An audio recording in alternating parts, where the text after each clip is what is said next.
Hey y'all, I just want to take a minute to go through the 10 best movies of 2025 for me. Now this list will be quite quick, I'm not going to get into too much detail. Here's my list of the 10 best movies of 2025. Starting at number 10, I've got Frankenstein, Guillermo del Toro's movie. There's not much else you can say. Guillermo del Toro always brings his best. Beautiful textures, colors. The beginning of this is so gruesome and it just fully pulls you into this world. And I just really love the way that he told the story. This is my first time experiencing a Frankenstein story from beginning to end. You know, take that with a grain of salt.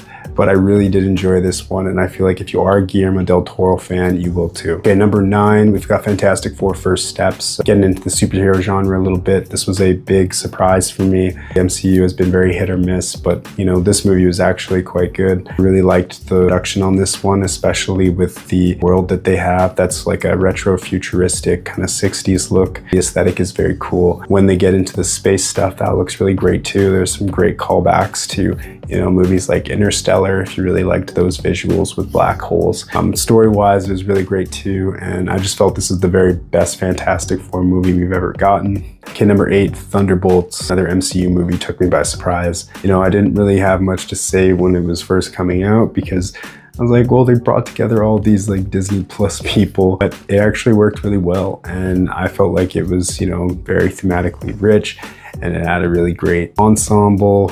Felt the story was pretty good. It does fall into some of those traps that, you know, you don't really like about the MCU, and that's fine. Overall, the movie was quite enjoyable, and it does set up things for the future. Okay, number 7 is Superman. So James Gunn came out swinging, I felt. The first depiction of Superman that really felt like it went to its roots, the blue Boy Scout, salt of the earth type. And, you know, Corn Sweat just plays him so well. The whole story I felt was just, you know, a unique kind of James Gunn experience. You do see kind of his formula in some of his other movies in this, but ultimately I think it's very enjoyable. It is my favorite superhero movie of the year. Okay, number 6, Wake Up Dead Man. This is the third in the Knives Out trilogy. Benoit Blanc's mystery detective stories. I mean, Rian Johnson has such a knack for crafting these. Good luck trying to guess what's going on in the murders.